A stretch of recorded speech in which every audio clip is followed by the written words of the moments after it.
Hello everyone! I am Princess A. Campehios and I will be your teacher for today. But before we start our discussion, let's first know the 3 learning objectives based on the learning competency that is use literary devices and techniques to craft poetic form. So at the end of the class period, 85% of the students will be able to first, identify the literary devices and techniques used in the poem through a video poetry. Second, show ability to appreciate literature through the use of literary devices and techniques in text-to-la making. And lastly, number 3 is to create an original poetic form that observes the use of literary devices and techniques through a blog. Now, we will learn new things. But before we proceed to our actual learning process, let's have a review first to assess all your prior knowledge, and it will be followed by a motivational activity. Okay? It's good. So now, who can tell me in the class what is literature? Anyone? Yes, Mary? That's right. Literature is a group of works that is written creatively or that is written in aesthetic manner. Now, what about the genres of literature? Anyone? Yes, Ben? That's right. The genres of literature include poetry, prose, fiction and non-fiction, and lastly, drama. It seems that all of you listened to our previous discussion, and that's really good to know. So now, I will divide the class into 4 groups, and I will present a video poetry entitled I Wandered Lonely as a Cloud by William Wordsworth. So all of you must listen and you must watch carefully with the video poetry because you need and you must take note of all the lines from the poem that you think employs comparison, sound, repetition, and description of a word or phrase. Get it? Good. I wandered, lonely as a cloud that floats on high o'er vales and hills, when all at once I saw a crowd, a host of golden daffodils. Since you are done watching the video poetry and you are done listing and writing some of the lines from the poem, all of you will gather and brainstorm with your own group about your respective answers. So the leader or the representative of the group will collect all your answers and will present your output through using a PowerPoint presentation. Great job, everyone! All of your answers are right. As what I remembered, the group one said that in the first line, which states, I wandered lonely as a cloud, is a comparison. And that is correct, because it utilized the word as, which compares the person's loneliness to a cloud. The group 3 also said that in the 17th line, which states, I gaze and gaze, but little thought, is a repetition. And that's also correct, because the word gaze there was repeated twice. So as you do the activity, what do you think is the topic all about? Anyone? Yes, Alvin? Figures of speech. That's right, but I need a more general answer or a general term for that. Take note in literature. What do those lines that shows repetition, sound, comparison, and description of a word or phrase called? So what are those lines called? Anyone? Yes, Mayan? That's right. It is called literary devices. And our topic for today is literary devices and techniques. Actually, figures of speech is on their literary devices, so Alvin's answer is also correct. So thank you for the both of you. You can now sit down. Let us now begin our discussion. So first, let's define what is literary devices and what is literary techniques. Literary devices and techniques. Literary device. A literary device is any specific aspect of literature or a particular work that we can recognize, identify, interpret, and or analyze. These devices can enhance one's work and create a deeper level of meaning that readers will enjoy decoding.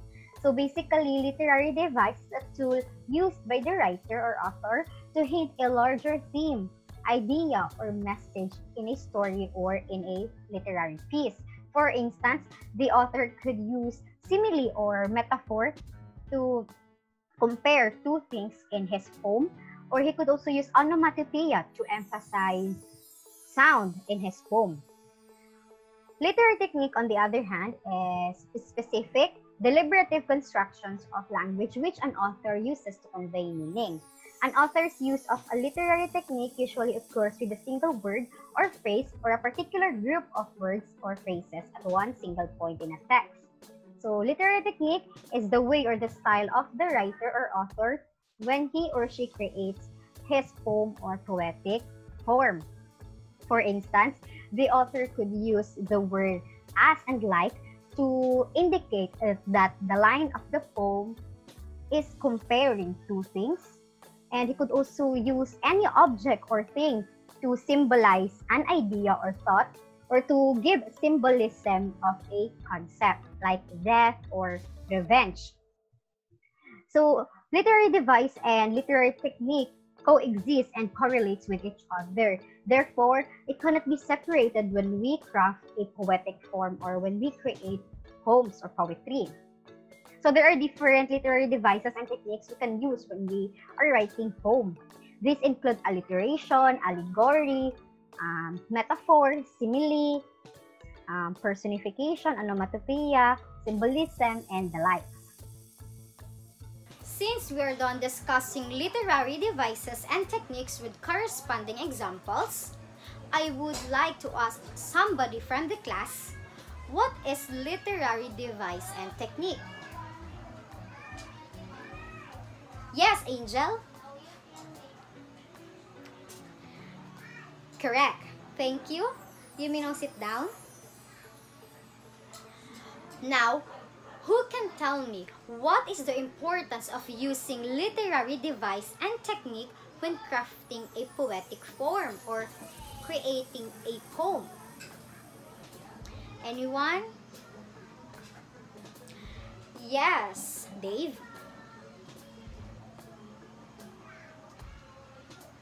You have a good point, Dave. Thank you. You may now sit down. For the last question, how do literary devices and techniques help you as a student to appreciate literature and to learn the language or the English language? Anyone? Any two? From row 3, what do you think?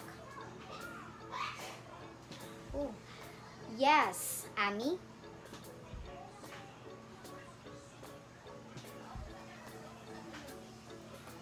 Thank you for giving your insights, Amy. That's good. Thank you, and you may now sit down. I guess you now know what is literary device and technique. And to really ensure that you have learned something from today's lesson, we will have another activity where you will create a one-stanza textula using the different literary devices and techniques which were presented earlier. So you have 10 minutes to finish the activity. Understood? Good. So in making your one-stanza textula, you need to get your mobile phone and go to your SMS or messenger application that was installed in your respective phone. Then find someone, a lover, a friend, or a family member to become your recipient or receiver of the text-tula. This means that you will write or you will type your text-tula in your mobile phone. So after doing the activity, you need to take a screenshot of your output and send it to me so that I can check the output and I can grade it through the following criteria projected in the PowerPoint presentation. Class, the criteria for your one stanza text-tula include creativity and originality, content, form, and lastly, use of technology, with a total of 20 points. So you need to write excellently and impressively so that you can get a perfect score. I already received all of your outputs, and let's read some of your classmates' text-tula. But don't worry, I will not say or mention the name. It will remain anonymous. So this is from student A. Love is sweet and honey, and is sour like candy. I want and not want it. Should I? Should I surrender? Or should I resist? That's what his or her text-tula. So it was excellent because he or she describes love by using simile, metaphor, and alliteration. Now let's read one last text-tula. This is from student E. Summer night, a cold breeze had me tight. As I look at the window, the moon shines like diamond. I felt comfort and I felt unfathomable warmth. It was the best night I cannot forget. Ooh, that was deep. It was excellent. The student A really uses simile, imagery, and personification in just one stanza text-tula. I am glad and happy that all of you have learned how to apply the literary devices and techniques when crafting a poem. And since you are done doing that, let's have a short quiz to further assess your level of understanding of the topic. So I will give you a worksheet, and all you need to do is to read the statements on each item and identify what kind of literary device and technique is used.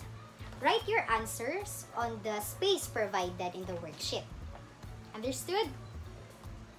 Good. You can start answering now. I think all of you are done answering since it's already too noisy in the class. Now, exchange your papers counterclockwise, please. Clarice, stand up. Read and answer number 1.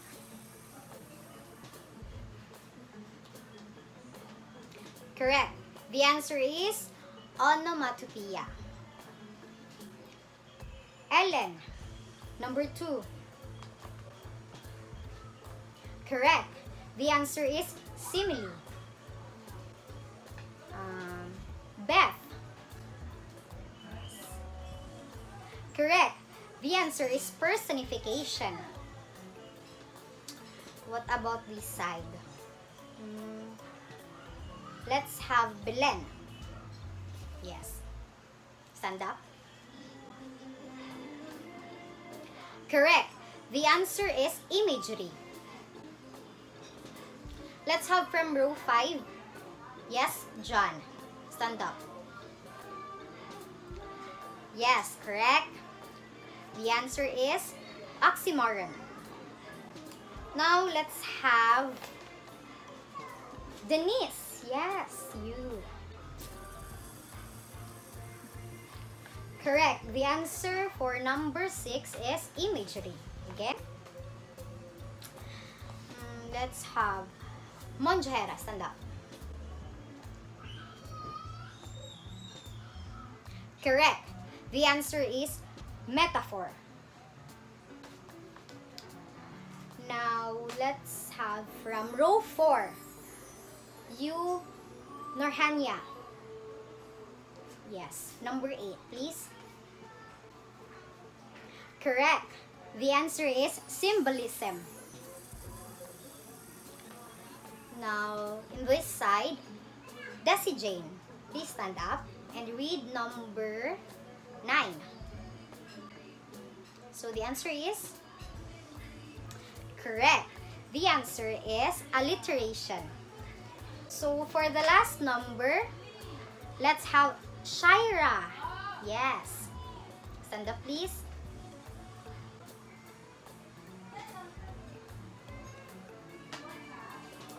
Correct. The answer is personification. So, thank you for your participations, class. Return the paper to the owner. Class, for your assignment, write an original poetic form that observes the use of literary devices and techniques through a blog post. So you have the freedom to choose any poetic form like tanka, haiku, rhymed poetry, narrative poetry, sonnet, acrostic poem, and etc. As long as the literary devices and techniques are evident. Make sure that you attach the link of your blog that contains your poem to the university's Learning Management System or LMS so that I can view and check it.